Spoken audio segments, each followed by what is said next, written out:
Hey there, welcome. Listen, this simple exercise saved one of my clients 12 hours a week. And not only that, it made her nearly $3,000 back in payroll expenses. Another was about to renew a full-time social media manager. But with this exercise I'm going to walk you through, she realized she didn't need to spend $30,000 on that role. Listen, the way I designed this exercise is to help you as the CEO not just evaluate as it relates to people that you need on your team to scale faster and more efficiently, but more importantly, the roles you need filled based upon the skills required. It's not just the people, it's the skills. And this exercise is going to help you boost your productivity because everybody on your team is in their respective zones of genius, the way I teach you to do team, right? And it's also going to help you eliminate waste because you're going to likely find that you've been overpaying when you look at what every team member is actually producing. And then it will also help your team make you more money. And if you have a large team right now, this is for you because the more gaps you're likely to find, which is super great, right? Because once those gaps are identified and filled, your team will be more efficient and actually profitable. So in this video, I'm going to tell you what this exercise is, and I'm going to show you how to look at your business like an Inc. 500 CEO. Yes, I said it. Let's get grounded in that kind of energy, right? That is who you are. You are an expert, right? Because I want you to confidently evaluate your team and make adjustments, whether that's letting go of certain people who aren't moving the business forward or hiring others or both. But before I walk you through this exercise, I want you to understand that the biggest obstacle in your business is you, is the way you're approaching team, right? To your credit, at some point you realized that you needed help. Brava, right? You realized that you're exhausted. You're overwhelmed. And so to solve the problem, you thought, I just need to hire somebody. But the problem is you're busy and you're not sure about this whole hiring process and you don't know how to train. And what's worse, you don't have time to train. Am I hitting any bells here, right? The people that you hired, those that you thought would solve all of your problems are now sucking the profits right out of your business. And you're wondering, what the heck are they even doing? You're too busy to look over their shoulder, and you don't want to be that type of leader that micromanages, right? And you're thinking, wait a minute, I hired them because they impressed me on the interview. They had the experience to do the job. And so you think, well, they should just know what to do. That's a problem. Listen, if that is you, I understand. And there was a time that I thought that too. But having run several successful businesses over the past 20 plus years and working with hundreds of powerhouse women over the past 6 years as a coach and mentor, collectively generating millions and millions of dollars, you need to know that as the CEO, you must lead your team. You've got to show them what success looks like.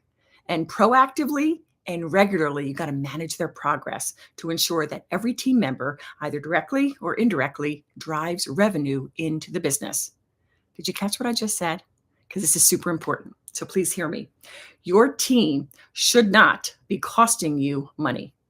They've got to bring money into the business. And that will not happen without intention.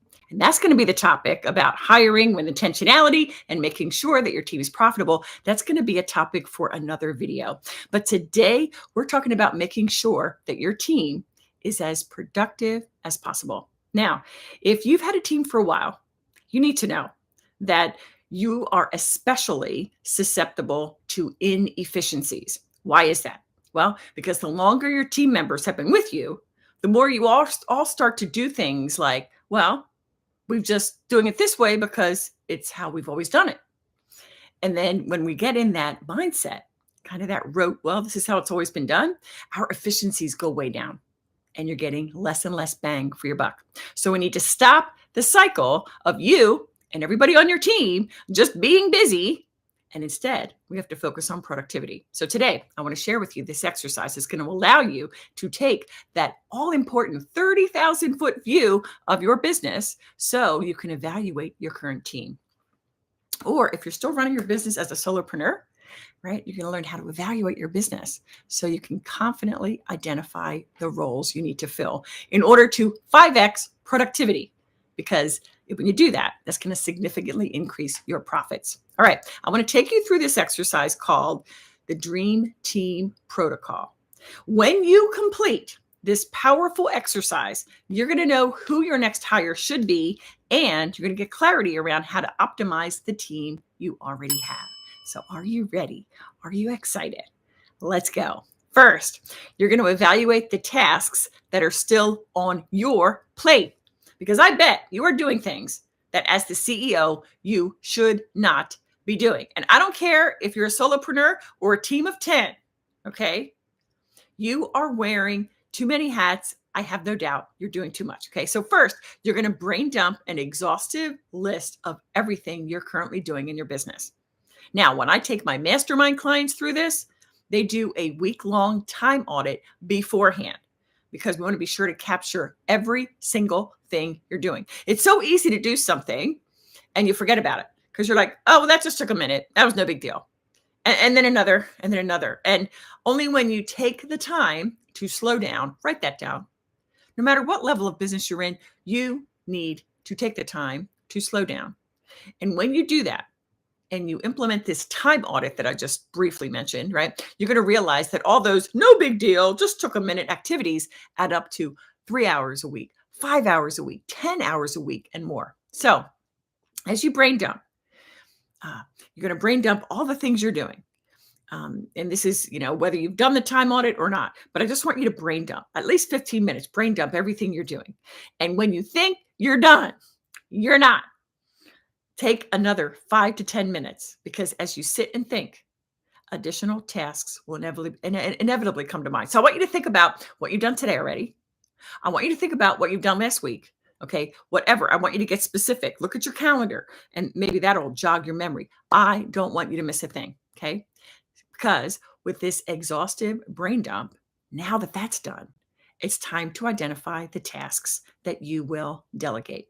Now, stay with me, because if you already have a team, at the end, I'm going to take you through an additional step that I want you to do for every one of your team members. But for now, we're looking at your brain dump. We're looking at your activities. Okay. So then next, I want you to grab a piece of paper, and I want you to draw 2 vertical lines. So you're going to, you have your brain dump of all the tasks that you're doing. Now you have a separate piece of paper, and you've made 3 columns. Okay. The far left column, I want you to write CEO tasks / keep. These are the CEO level tasks that you need to keep on your plate, right? In the middle column, I want you to write I hate or not good at / delegate. Those are the things you're going to delegate, right? You know that they shouldn't be on your plate. You don't want to do them. Great. The third column on the right, this one I want you to title I enjoy but / unsure. These are the things that you realize your gut says it's not a CEO task, but it is something that is currently on my plate. So the question is, should I keep it or should I delegate? Now, a brief word on CEO tasks. I want you to think here, would Jeff Bezos be doing this? Right? CEO level tasks are high level. You're not in the weeds. Okay, let me give you 2 examples, because I really want this to land. It's so important. The CEO maps out the funnel. Somebody else sets it up and installs it. Okay, CEO level activity, mapping out the funnel. Everything else related to setting it up goes to somebody else. Another example, the CEO decides the promotional calendar for the business, but somebody else on the team manages the individual projects and promotions to ensure that all the steps get completed, right? So clearly, depending upon where you are in your business right now, there's some flex here. But I want to encourage you to keep less and less and less on your plate. And here's why. Because you, as the CEO, you need time to power think. What does that mean? Power thinking, write this down, is strategizing the big picture, spending time with the Lord as you do so. You need time as the CEO to do this. Okay. So with this piece of paper and the columns, you're going to take the brain dump And one by one, put the tasks on the brain dump in one of these 3 columns. Okay. That task is either a CEO task, it's a clearly not for you, delegate, or if you're unsure, put it in that 3rd column. Now, when we're done, we're going to focus on the unsure column, that 3rd column. Okay. And because you have to decide, we have to get everything off of that 3rd column into either a CEO task or a delegate. You with me? And if not, drop a question below because I'll be coming back. All right. So when you have done that, I want you to congratulate yourself because you've done work that like 92% of business owners don't even know to do. And they're struggling with their team. And because you've done this, you won't. Okay. So you're well on your way. Now, next, I want to focus on this delegate column. First, I want you to look at all the tasks on the delegate column. We're talking about tasks here. That's what we brain dumped. I want you to look at those tasks and separate them by skill set, right? Admin, financial, operations, sales, marketing, whatever it is. And I recommend that you take a different color pen and circle, like pink for sales skills. I'm going to like, these are the scale skills and these are the ops skills, because this is the most important step that too few take. Why am I telling you to mark off similar skill sets? Well, because that's how you walk away knowing exactly who you need on your team, right? This is key and nobody else talks about it. It is not the titles that determine who you need to hire. It is skill set. Write that down. You hire based on skill set. So let's say the activities, as you look at it in your delegate column, you have admin, ops, and marketing. Great. Now, depending what the tasks are, admin and ops could possibly be the same person since there is some overlap there, right? But the marketing skill set is very different than either the admin or the ops, right? Marketing may require some expertise around copy or messaging, or maybe Facebook ads. It's going to flex again to your needs. But now you know you need at least 2 people, one for the admin ops and another for marketing. Does this make sense? And if you're looking at high-level operations, then you'll need 3. An admin assistant, like a director of ops or someone at a higher level ops level, and then the marketing. Now, I can just hear what some of you may be saying right now. You may be saying, I was thinking I would just hire an admin for like X hours a week, let's say 20 hours a week, and have her do everything because it just feels easier, right? Just having one team member. I know that feels easier, but it is not the best for your business. You would be better off hiring an admin ops for 15 hours a week and a marketing specialist for 5. Why? Because a generalist, the admin ops person, is not skilled at marketing. So they couldn't possibly do as good a job as a marketing specialist. So saving money is going to cost you much in the long run. And so what will happen is you're going to have to train the admin on marketing, which will not go well. Why? Because you don't have time to train. You don't want to train. And frankly, you may not even have the skill set required to be able to train well. Okay. So remember, we hire by skill set, not by number of people on your team. Okay. Now, you might be thinking, wait a minute. I often hear the gurus out there say that my first hire should be a VA or maybe even a social media manager. No, no, no. That is just not true. That is so lazy to say that. And we can't speak in generalities here. And what I'm about to say is going to ruffle some feathers, but it needs to be said. Until you make $250,000 a year, you do not, all caps, underline, you do not need a social media manager. No way. Why? Because you, at that level, cannot turn over content creation to somebody else. Okay? You can't. You have got to take the lead on content creation because as you do, you're going to identify your unique approach. You're going to flesh out exactly what makes you different than anybody else in your market. And you're going to carve out your category of one. And so if you think somebody else will figure all that out for you, you are dead wrong. And trust me, you will be throwing tens of thousands of dollars away today and allowing hundreds of thousands of dollars, if not millions, to slip through your fingers. Because the pretty of social media will not convert strangers into buyers. Only the substance of your content will do that. Words matter. Nobody knows your business, your unique edge, your angles, your convictions, etc., like you do. Now, one of my clients was about to hire a social media manager.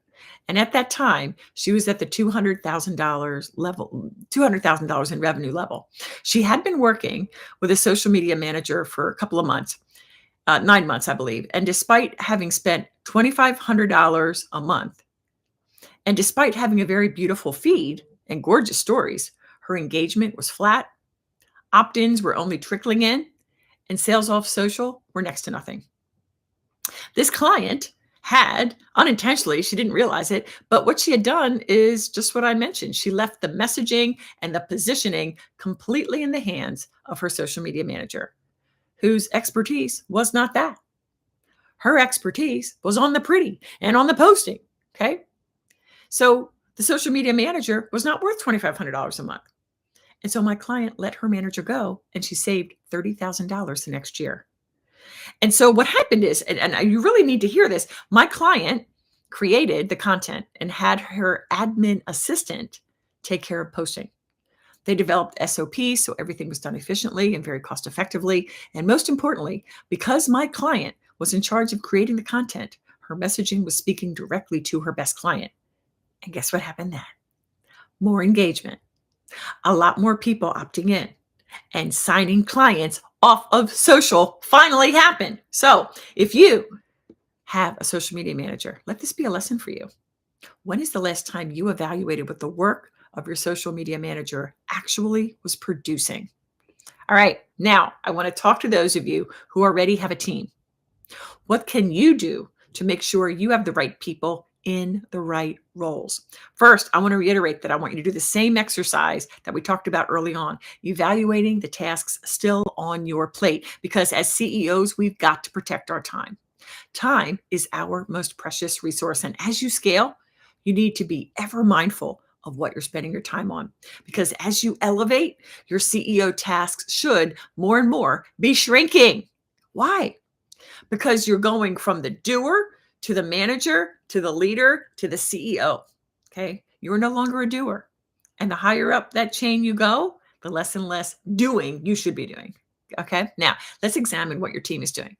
For you, I need you to take a sheet of paper for every team member, right? A team member for a piece of paper. And at the top, I want you to write their name, their role, and their monthly pay. And then under that, I want you to identify that person's responsibilities, because every team member needs to own an aspect of the business, right? It could be marketing, it could be client success, it could be SEO on YouTube, right? I want you to identify what that is. Now, if when I say that, you're like, I have an admin and she does everything, that's a problem. Now, maybe in the earlier stage, that makes sense, but as I said earlier, not necessarily, right?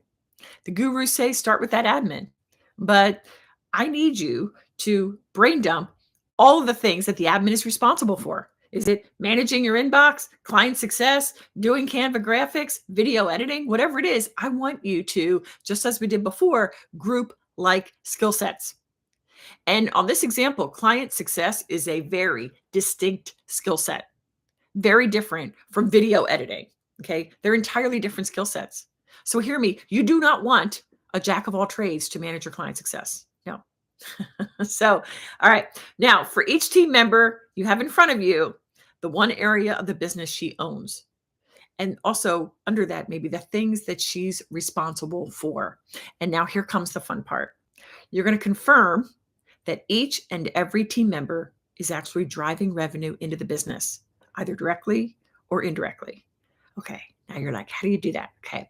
You are either going to determine the number of hours that you are able to reclaim because that team member has taken things off your plate, and or determine the revenue that that team member generates. Okay. We're talking cash in the bank monthly as a result of her efforts. Now, of course, the cash in the bank is going to vary month to month, but I want you to analyze the impact of every team member, either on monies coming in the business and or hours given back to you. Okay. And here's the big takeaway on all of this. Every team member must, write that down, must, either directly or indirectly, drive revenue into the business. Indirectly is they take 5 hours off of your weekly calendar so you can spend that time doing revenue generating activities. Does that make sense? If not, pop any questions down below. Okay. But what I've just taken you through is the Dream Team Protocol. This CEO power thinking and analysis is so important because if you don't do this, you're going to make hiring mistakes, you're going to overspend on your team, and you're going to continue to work more and harder than you need to. Okay. You've heard the process of evaluating your team's productivity with the goal of 5xing their results. So, my question for you now is, are you committed to doing this exercise? Tell me in the comments right now, yes or no. I will do it. Or if they have a question, let me know that as well. Now, one last thing. For those of you thinking, I can't afford to hire, I need you to ask yourself a different question because the quality of our life and our quality of our business is only as good as the questions we ask. So instead of thinking, I just can't afford to hire, I want you to ask yourself, what is this costing me not to hire someone to take this off my plate? And if you are a solopreneur right now and you're looking at this exhaustive list of things on your plate, well, if you're feeling overwhelmed, if you're exhausted, you know what it's costing you in so many different ways, emotionally, mentally, not to mention what's going on in the business, the impact you have on clients because you're overworking, etc. Okay. Now, if you want my expert eyes on your business, I have 3 spots available this week for a team and revenue audit. Together on this audit, you and I are going to go deep into your revenue and your team. We'll look not only at what your team is doing, but what they're producing for the business. And the goal of the call is to show you exactly how to find $25,000 in hidden potential inside your business and reclaim 5 hours of your time each and every week. So again, I have just 3 spots left this week. Secure your spot right now by dropping audit in the comments below, and we will set up your team and revenue audit. All right. Thank you for watching. I will see you next time.